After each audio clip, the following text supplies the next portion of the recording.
Bienvenue dans le tribune du mariage. Nous parlons du mariage, nous parlons du bonheur dans le couple. Aujourd'hui encore, nous sommes très heureux de vous retrouver pour parler d'un thème très important, très capital, l'épanouissement de la famille. Le thème que nous allons traiter aujourd'hui, c'est les gens d'hommes qui aiment rendre la vie difficile à leurs femmes, à leurs épouses. Mais avant de continuer, je vais vous inviter à cliquer sur le bouton j'aime, sur le bouton s'abonner et sur la cloche afin de rater aucune de nos prochaines vidéos. Les gens d'hommes qui rendent la vie difficile à leurs femmes. Mais avant de continuer, nous allons situer le contexte. Nous situer le contexte pour pouvoir expliquer avant de pouvoir continuer. Vous savez que selon la culture africaine, il y a le statut de la femme qui est initié, qui est statué pour pouvoir, organiser la vie dans la société. Et cela, je dois remarquer que dans la culture africaine, la femme a un rôle prépondérant à jouer dans la société. C'est-à-dire que la femme a un rôle capital. Et la société a donné un rôle très important à la femme. C'est pourquoi vous allez remarquer dans certaines sociétés, dans certaines cultures, que, par exemple, faire la cuisine, c'est le rôle de la femme. Laver les enfants, c'est le rôle de la femme. Aller peut-être en guerre dans le temps passé, là où on parlait de tribus, ce n'était pas l'affaire des femmes. Ce sont les hommes qui partaient combattre. Et aussi, lorsqu'on parle de certains travaux forcés, on attribuait cela à l'homme. Donc, pour dire que la société était organisée de telle sorte que chacun ait son rôle à jouer dans la société. Et malheureusement, de nos jours, cette pratique a fait que beaucoup de gens ont mal compris, beaucoup d'hommes ont mal compris et ont pris cela pour peut-être exploiter cela comme étant un complexe d'infériorité et de supériorité. Le rôle de la femme a permis, ou bien le statut de la femme a permis ou bien a occasionné à ce que certains hommes puissent pratiquer ce que je disais, le complexe d'infériorité, en traitant souvent la femme d'inférieure. Alors que cela, c'est une erreur. C'est un rôle que la société avait donné à la femme. C'est ça qui fait que lorsque les hommes ont mal compris le rôle de la femme, c'est ce qui a fait que certains hommes n'arrivent pas à bien comprendre la femme. Même quand ils se marient, il y a certaines pratiques qu'ils font et qui rendent vraiment la vie difficile aux femmes.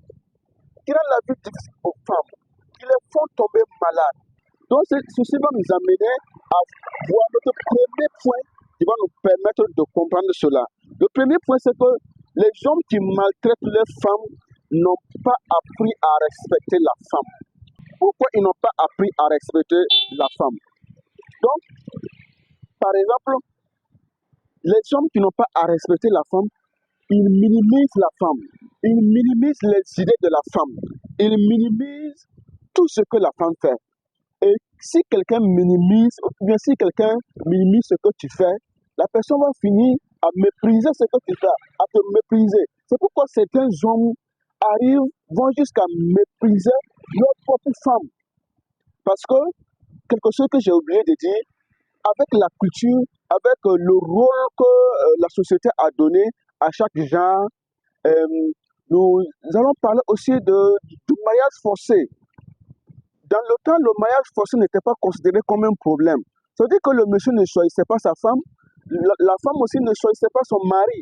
Donc, c'est les parents qui décident et on vous donne quelqu'un pour vivre avec, pour faire la vie avec. Et en ce moment, rappelez-vous que dans nos débats passés, dans nos vidéos passées, nous avons parlé de l'amour qui est le fondement de la vie du couple.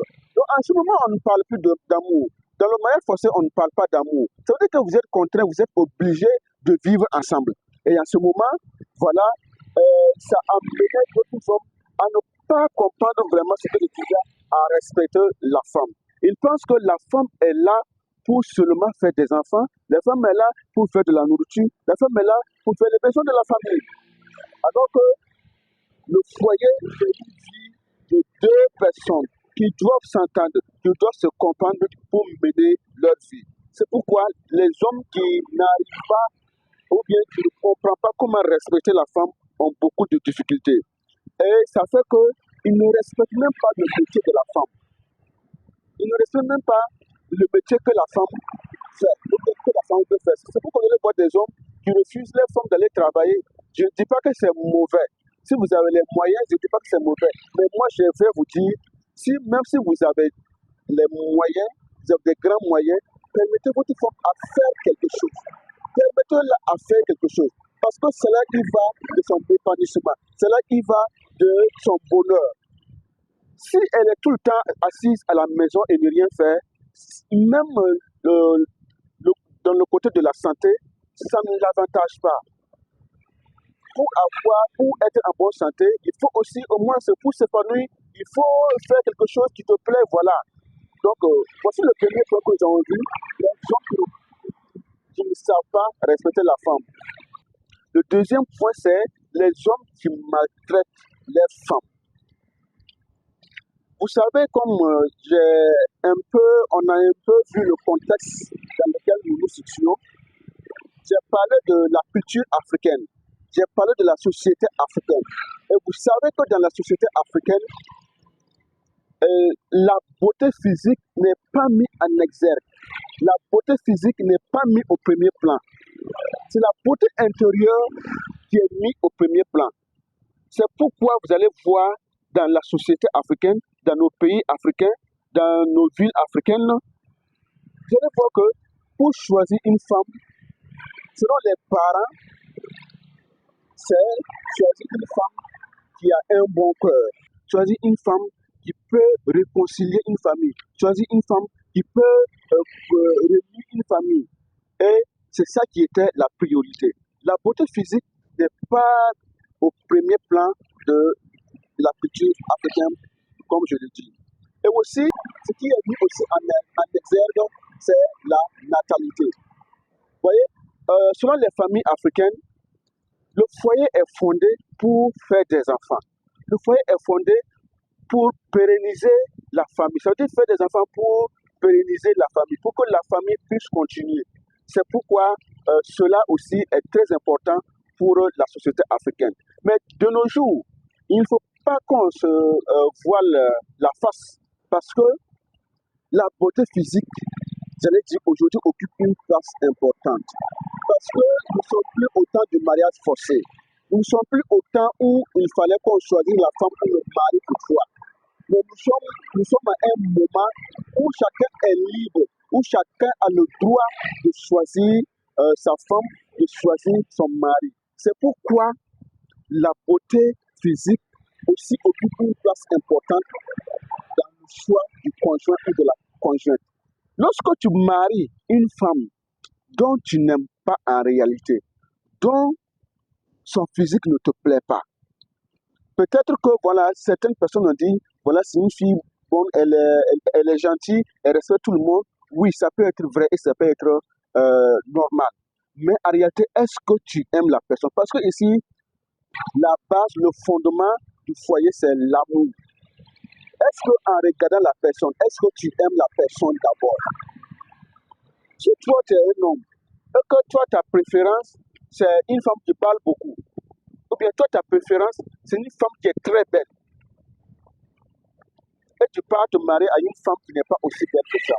Ou bien toi, ta préférence, c'est marier une femme qui est grande de taille, et tu pars marier à une femme qui a peut-être 1m30 ou bien 1m40. Ou toi, ta préférence, c'est de marier une femme qui est en forme, et tu pars te marier à une femme dont on appelle skinny. Bon, on ne dit pas que cela peut être une entrave pour la vie, mais cela est important. Il est important de prendre cela en compte. Parce que c'est une vie à deux, c'est une vie pour toujours. C'est une vie à deux et c'est une vie pour toujours. Personne ne se marie pour divorcer. Personne ne se marie pour abandonner l'autre après. Tout le monde se marie pour vivre ensemble pendant longtemps, pendant la vie sur terre. C'est pourquoi il est important. Lorsque vous n'avez pas une moto, vous n'allez pas aller payer la moto. On paye la moto qu'on aime. Voilà, chacun en voulant aller payer une moto ou bien en voulant aller payer sa voiture, chacun choisit sa couleur, chacun choisit son modèle, chacun choisit sa marque. C'est ça, c'est important. La femme aussi, c'est la même chose. Choisis la personne que tu aimes. là, en ce moment, tu ne pourras pas maltraiter quelque chose que tu aimes. Si tu aimes une chose, tu es incapable souvent de maltraiter les choses. Si tu aimes ta moto, tu aimes ta voiture, est-ce que tu vas te lever un jour, prendre un caillou et puis lapider la voiture, lapider la moto, ou bien prendre une allumette, allumer sur la moto? Si ce n'est pas que tu es devenu fou, tu ne vas jamais le faire. Donc si tu as une femme aussi que tu aimes, tu vas devoir te lever un jour pour prendre un fouet pour la bastonner, pour prendre un fouet pour, je ne sais pas quoi, pour la maltraiter. Non. C'est pourquoi la beauté physique aussi est importante, en plus de ce que j'avais cité, la beauté intérieure, qui est de l'or, qui est très important.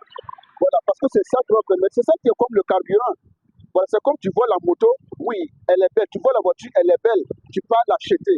Mais il faut l'entretenir, il faut mettre du carburant chaque jour pour pouvoir rouler. Donc c'est ça. Donc, si vous avez une femme et que vous ne l'aimez pas, c'est un problème parce que vous allez la maltraiter. Et c'est pourquoi je dis aujourd'hui encore aux hommes qui maltraitent les femmes, aux hommes qui aiment voir souffrir les femmes, c'est ça, parce que ce n'est pas bien. En réalité, vous ne les aimez pas. Apprenez à aimer votre femme. Apprenez à les aimer. Si vous les aimez, vous allez voir que vous serez incapable de les maltraiter. Vous serez incapable de les voir souffrir. Vous serez incapable de les voir dans le malheur. Voici le deuxième point que nous avons vu. Le troisième point que nous allons voir, c'est que il y a des hommes qui aiment condamner à tout moment leurs femmes. Il y a des gens qui aiment tout le temps condamner leurs femmes. Ça veut dire que chaque jour, il n'y a pas quelque chose que la femme ou bien que leur femme va faire qui va les rendre heureux ou bien qui va les satisfaire. Chaque fois, tous les actes de la femme sont à banaliser. Toutes les actions de la femme sont à ne pas considérer. Tout ce que la femme fait est mauvais pour ces gens d'hommes. Ça veut dire que même en matière de décision, eux, ils ont toujours raison. Ils ont toujours raison. Vous voyez, ils ne pensent pas que la femme peut avoir raison. Ils ne pensent pas que la femme peut les conseiller. Non, mais ils pensent que ce qu'eux, ils pensent, ce qu'ils disent, ils ont toujours raison. Si vous êtes dans ce cas de genre d'homme, il faut changer. Parce qu'il faut considérer la femme. Vous savez, il y a un adage africain qui dit que la nuit donne conseil. Mais la nuit donne conseil, qu'est-ce que cela veut dire? La nuit, c'est quoi? Dans le temps, vous voyez, quand un chef ou bien un roi voulait prendre une décision, il dit à tout moment, bon, revenez le lendemain. Pour qu'il ait un moment de réflexion. Mais ce moment de réflexion, c'est quoi? C'est vrai qu'il va voir ses notables. Oui. Mais il va voir aussi, il va consulter aussi sa femme ou bien ses femmes. S'il a plusieurs femmes, peut-être c'est la première femme qu'il va consulter. Il va consulter sa femme pour aussi avoir son point de vue. Et souvent les femmes donnent, et très souvent les femmes donnent des idées, les femmes donnent des solutions qui sont vraiment adéquates, qui sont vraiment à résoudre vraiment la situation. Ouais, pourquoi on dit que la porte conseil? Pour dire qu'il faut considérer votre femme. Il faut lui donner raison dans certaines décisions, dans certaines recherches de solutions. C'est pourquoi il ne faut pas être ce genre d'hommes qui n'aiment pas écouter leur femme, qui condamnent tout ce que leur femme dit, qui banalisent ou bien qui diabolisent tout ce que leur femme fait comme action. Il faut éviter cela parce que ce n'est pas bien. Vous maltraitez la femme en ce moment, vous la faites souffrir et cela n'est pas bien. Alors, ne soyez pas ces hommes-là qui aiment prendre les décisions familiales seuls. Ne soyez pas de ces hommes-là qui aiment prendre les décisions familiales seuls. Consultez votre épouse. Consultez votre épouse. Et souvent même, il y en a qui consultent les enfants. Si vous avez des enfants grands, il faut les consulter. C'est pour le bien-être de la famille. Ne soyez pas ces gens qui pensent que voilà, ils détiennent toute la vérité, ils détiennent toutes les raisons, ils détiennent tout sur la famille. C'est vrai qu'on dit que l'homme est le chef de la famille, oui. Mais parce que ce n'est pas de la dictature. C'est ça, ce n'est pas de la dictature. Nous ne sommes pas en cela. C'est pourquoi il faut être flexible. En tant qu'homme, il faut être flexible. Sinon, vous allez faire du mal à votre femme. Vous allez faire du mal à vos enfants. Vous allez faire du mal à toute votre famille. Faites beaucoup attention. Soyez vraiment flexible. Il y a des hommes qui aiment humilier aussi leurs femmes. Ils aiment humilier, ils aiment parler mal de leurs femmes. Lorsqu'ils sont assis avec les amis, certains vont magnifier leur femme, mais lui, sa spécialité, c'est de dénigrer sa femme devant ses amis. Si vous êtes ce genre d'homme-là, il faut rectifier le tir. Il faut vous corriger. Parce que les autres sont en train de se moquer de vous. Lorsqu'ils vont repartir à la maison, ils vont parler de vos situations à leurs épouses. Et ils vont se moquer de vous. Si vous avez des amis qui ne sont pas sincères, si vous avez des amis qui sont sincères, ils vont vous dire, mais ce que tu fais à ta femme là, ce n'est pas bien.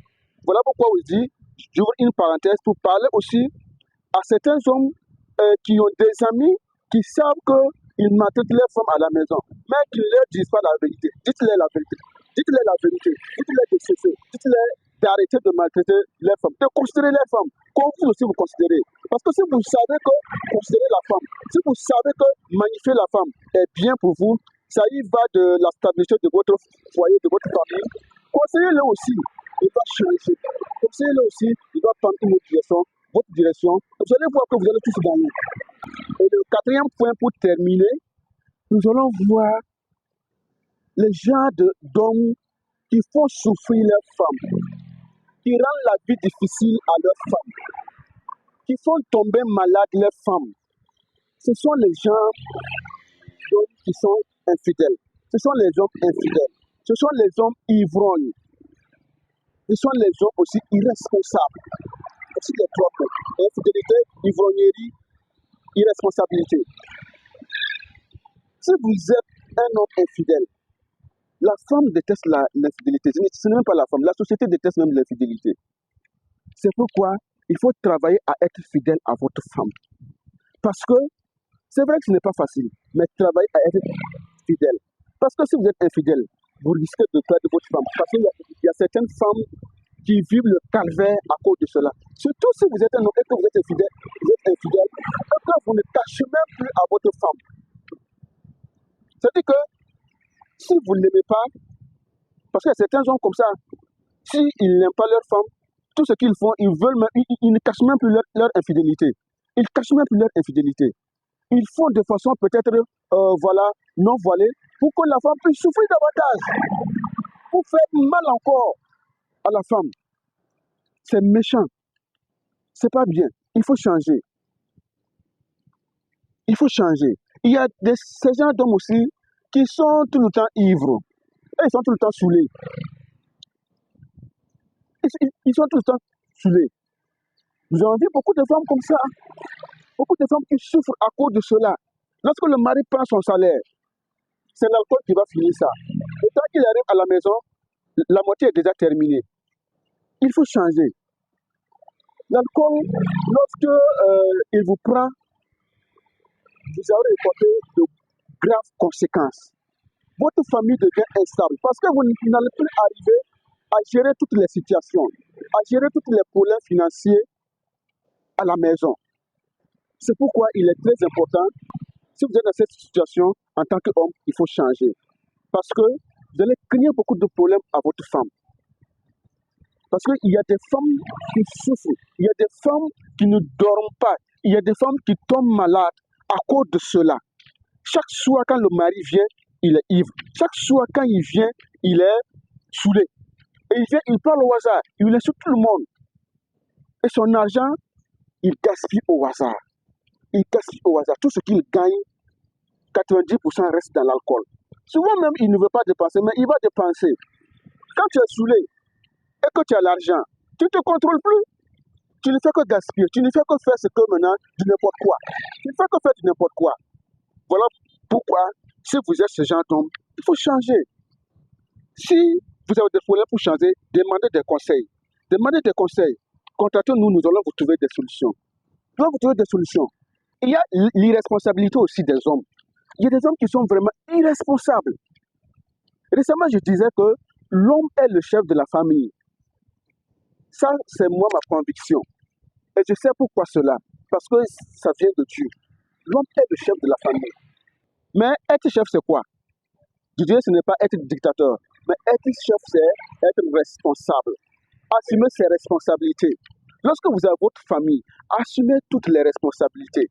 On ne dit pas que vous allez tout faire. Il ne faut pas confondre les choses. On ne dit pas que vous allez tout faire. Que vous allez toutes les dépenses de la famille, c'est vous qui allez faire. Non, ce n'est pas ça. Les responsabilités, c'est de savoir impliquer tout le monde dans la gestion de la famille. la responsabilité de savoir coordonner tout ce qui se passe dans la famille, que ce soit au niveau des enfants, que ce soit au niveau des parents, que ce soit au niveau de la belle famille, que ce soit au niveau des amis. Vous êtes chargé de tout coordonner, de tout planifier pour que la famille vive bien, pour que la famille vive heureuse. C'est ça la responsabilité. Mais beaucoup de gens confondent la responsabilité et je ne sais pas quoi, et faire tout dans la famille. Non, vous ne pouvez pas faire tout dans la famille. C'est comme un chef d'entreprise. Il ne peut pas tout faire. Il y a des employés qui sont là, il y a des subalternes qui sont là, qui font le travail. Et ça y va de l'intérêt de tout le monde. Donc c'est pourquoi la responsabilité est très importante. Il faut être leader même dans la famille. Si vous n'êtes pas leader dans votre famille et que vous voulez être leader dans votre travail, ça va être difficile. Toute chose commence dans la famille. Même votre travail, si vous voulez réussir, si les gens parlent mal de vous, si les gens ne sont pas reconnaissants dans ce que vous faites au dehors, revoyez votre vie de famille, revoyez votre vie de couple. Est-ce qu'à la maison, est-ce que vous êtes un leader? Est-ce que vous êtes exemplaire? Est-ce que vous êtes un modèle à la maison? C'est pourquoi, en tant qu'homme, il faut être responsable et fuir la responsabilité. Et fuir plutôt l'irresponsabilité. Parce que l'irresponsabilité tue. Même les jeunes hommes, il faut être responsable de tous tes actes. Il faut être responsable. Parce que ça commence là-bas. On ne devient pas responsable de famille lorsqu'on est marié. Non, c'est même avant ça, il faut être responsable. Parce que dans le jeune âge, dans le célibat, il faut apprendre à être responsable. Et cela va conduire dans la responsabilité lorsque vous serez marié. Même si vous avez votre conjoint, vous avez votre conjoint, vous avez votre fiancé, il faut apprendre à être responsable. Nous avons parlé de ça les vidéos précédentes. Il faut être responsable. Il faut faire comme il le faut. Et vous allez voir que vous allez réussir votre vie. Vous allez réussir votre famille. Parce que si votre famille est en paix, vous-même vous êtes en paix, et là vous allez aller travailler, vous allez voir qu'il y a beaucoup de succès. Vous serez en paix, vous serez libre pour travailler. Voilà ce que nous avions abouti. Nous espérons que cela a été utile pour tout un chacun. Merci. Et mais avant de quitter, n'oubliez pas de vous abonner à la page. N'oubliez pas de cliquer sur tous les boutons d'abonnement sur la cloche afin que toutes les vidéos qui seront mises sur cette plateforme, que vous puissiez les avoir facilement, que vous puissiez les écouter et que ça puisse être utile pour vous, que ça puisse vous aider. Merci. Au revoir et à la prochaine.